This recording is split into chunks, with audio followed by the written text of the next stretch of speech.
Peebles. Is it Peebles or Pebbles? I think it is Peebles. And she is an emotional wellness practitioner, founder of Being Stacy, which is a health and wellness enterprise that focuses on the holistic approach to mental and emotional stability with the goal to empower women to embody self-love and self-empowerment on a journey of inner peace. She has over 20 years of experience in assisting clients in developing a plan of action to meet their goals. And when I tell you that this sister is all of that in a bag of chips and a soda on the side, but today we might just be some tea, we're going to find out what's in her cup as we bring her up, Dr. Stacy. Good morning, sister. How are you? I am wonderful, and I am so excited to be here. I am so excited to have you. We're having a couple of little technical difficulties, but we're going to bring it on. We're going to keep resetting and making sure we evolve full circle. Yolanda will come back in, I'm sure. But talk to us and tell us, sister, what is in your cup? I am drinking some vanilla. Can you see my cup? Okay. I'm drinking some vanilla black tea. And this is my logo on the cup. I don't know if it's showing real good. The light is shining on it, but it just says being Dr. Stacy. I see it, being Dr. Stacy. And you know, this it says a lot about a little vanilla in your cup. We were talking about all the different things that define us. I think Yolanda said she had the double thing of milk, and I had a little hazelnut, and you got a little vanilla in your cup. We are so excited about having you on today. You know, we've been having some technical difficulties, but we roll right through them because that's what we do. I want to talk to you about the stigma of mental health and how right now we're in the midst of a pandemic. So bounce back is real. What made you say yes to being opening up a private practice and serving our women, focusing on the inner spirit? Right. Well, definitely the stigma, specifically in the Black community. I feel like we oftentimes suffer in silence. And I think one of the reasons is because we come from a philosophy of what happens in your house stays in your house. You know, you don't tell people your business. And then when you do kind of reach out or you try that, sometimes when you talk to somebody, they're not of the same background, not of the same race, it's really hard to relate to them. It's hard to open up. And so I see that as a need for our community and our women. And one of the things that really strikes me so much when I talk to women is that so often women feel powerless. And it's like they are letting life happen instead of living life. And so that's why I really try to work on the self-love, the self-empowerment. What do you want? And so many times they don't know the answer to that. So I really try to work with them around that, with the concept that you deserve to be happy. You deserve to be loved. People suffer through so much, and they oftentimes think it's okay, and there's not anything that they can do about it. But you have control of you, and you need to get out there and make it happen. Well, you know, go ahead.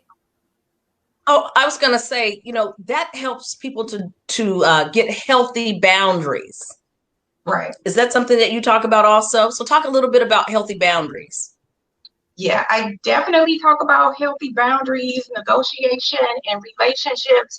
And again, it really goes back to giving people a belief that they have a right to ask for what they want. So often they don't do that. They kind of go through these relationships, they go through these jobs, and they feel like they have to take whatever treatment is given.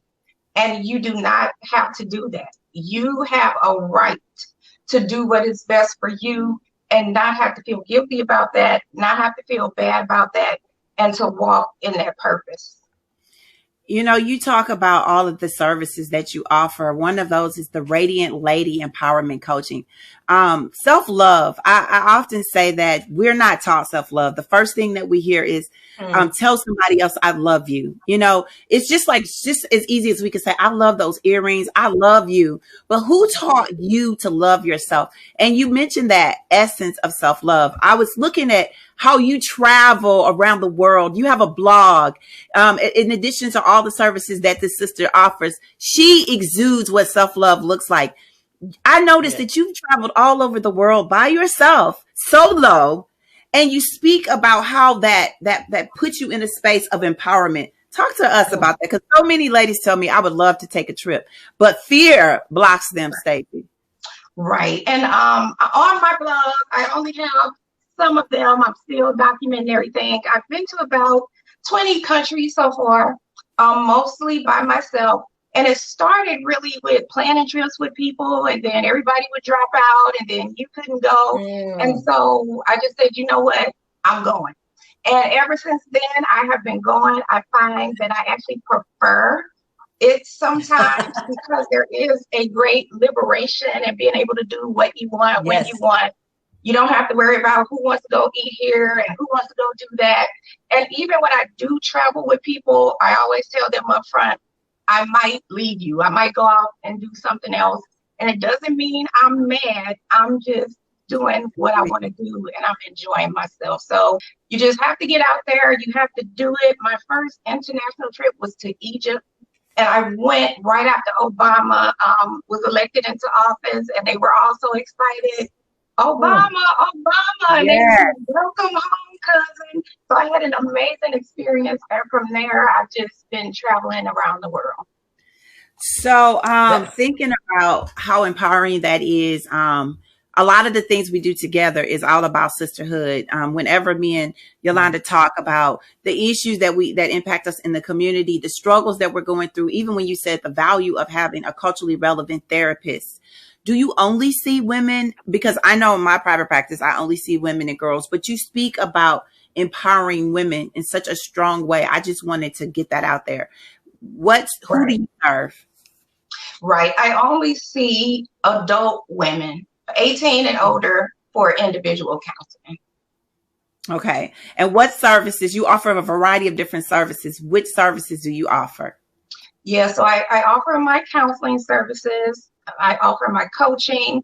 I also do Reiki, and I'm virtual. So I do that as a distance Reiki service. And Reiki is a Japanese healing technique. And so it's part of the holistic part of emotional wellness. And then I also do a meditation and mindfulness. It's a 4-week training course, 4 sessions. And I go over what is mindfulness, what are some of the myths about mindfulness and meditation, learning how to define or choose an object of intention for your meditation, different types of meditation, emotional, reflective listening, self-talk. Those kind of things that all go into mindfulness and kind of give them a blueprint, so to speak, for developing a mindless process for themselves. And how do they find as we go ahead.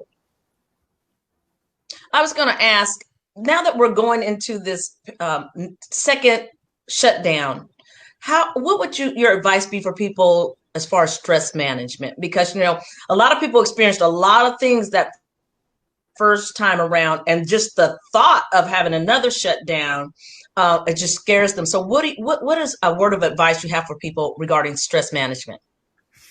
Well, I think one of the first things to do is to go ahead and acknowledge that you are stressed out. Because I think one of the things that we always try to do is we just try to keep going.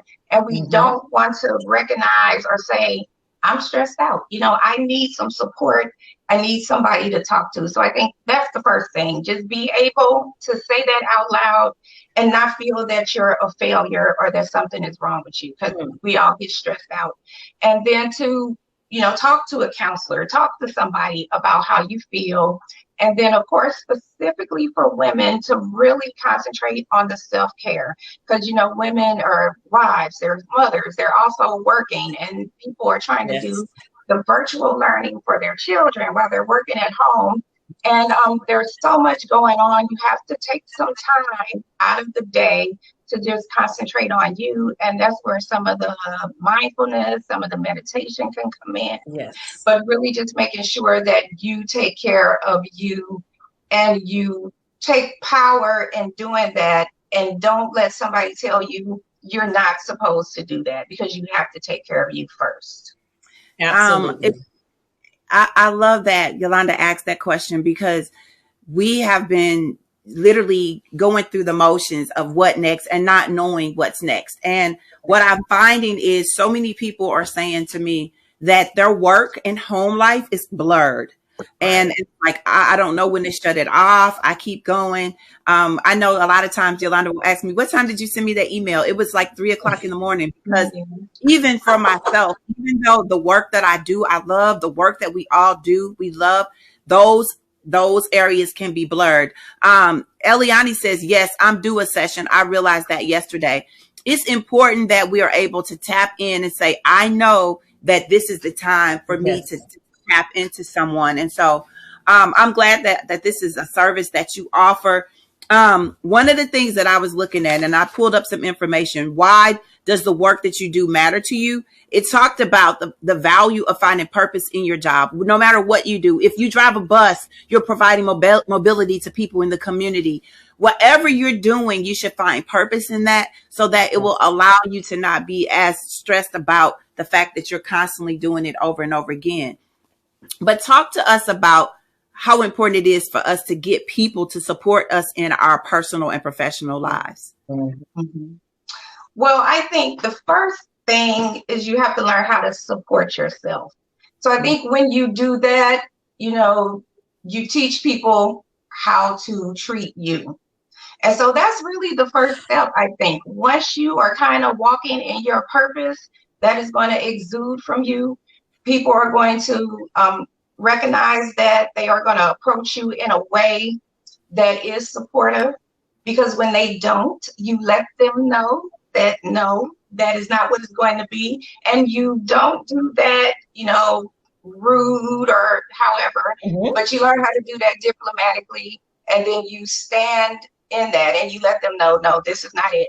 So it's really about finding that purpose for yourself and letting people know, this is who I am. This is how I'm going to be treated. And, you can't force somebody to respect you, as they say, but you can refuse to be disrespected. I'm just not doing it. Refuse to be disrespected. Yes. A whole word, didn't she, y'all? She said you can refuse to be disrespected. Yes, ma'am. We thank you for that. So we did put the information in. If you want to schedule a session with Stacey, it's www.beingdrstacy.com. This is the time that we are starting to shut down, and we need the resources out here. Because it is Wellness Monday, we are also offering services to 3 women today that we're going to offer services free. But we want to make sure that we take care of our teenagers. So Stacey's here to take care of the women. If you have 3 young ladies that you feel like they're going through right now, go to our website, www.ownyournowshow.com, and you can put in yes, and we'll make sure that we handle that for the teen girls. Yeah. But we want you all to understand, this sister is right here from our own community, and she's offering virtual sessions. You can reach her and she will be able to serve you. And look, Melissa Jones says, ooh, Dr. Stacey, I love that statement. She's bringing it to you all, and she's here for you. We always say that you need a mental, physical, spiritual, financial, emotional coach. She's not just a coach. Yes. She's a therapist. She's a doctor. She has a holistic approach to everything she offers. And we thank you for saying yes to us today. Thank you. Now, one more thing I did want to mention is my book. I am a co-author in this book called The Right Good Therapist. And this is really part of us trying to dispel the stigma around seeking help from a therapist. And then also just to tell our stories as individuals, who we are as people, what led us to be a therapist. We all go through things, and to learn, there is power in pain. Some of our biggest triumphs come from some of our biggest losses. So we all go through things. We're all human. There's no shame. There's no embarrassment. If you need the support, reach out and talk to somebody.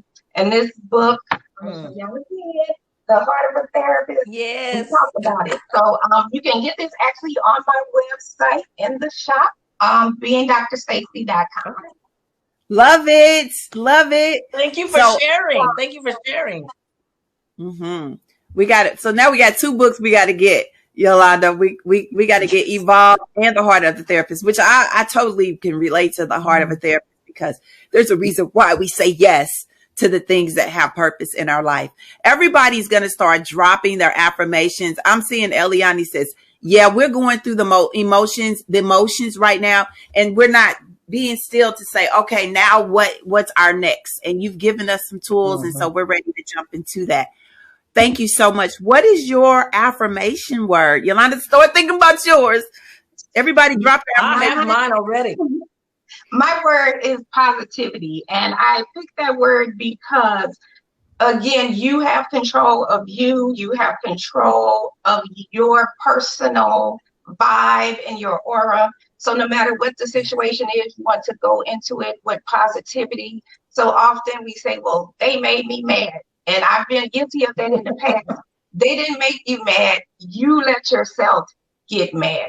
So you want to bring that positivity into that and take that into everything that you do. Thank you. Thank you for sharing. Thank you. Thank you. Wow. Oh my goodness. That's awesome. Yolanda, she said that you have a choice. A lot of times we allow people to affect our emotions and send us in a whole nother space that we don't deserve to be in. Yes. And so we have to realize that we have a choice. People are dropping their affirmation words. Precious said evolve. She said positivity. What is your affirmation word, sister? RESPECT. Respect. Ooh. Talk to us about it. Respect. Because you know what? Aretha said it and she might be gone, but it lives on. We really need that for one another. We do. It's something that we need to take hold of, especially during this time, to have respect for people and to respect people's boundaries. You know, because you're home, and I know a lot of my female friends, my lady friends, they say I'm home. So everyone just thinks they can grab me to do this, that. Set your boundaries. If you have work to do, you have to set your boundaries with your family.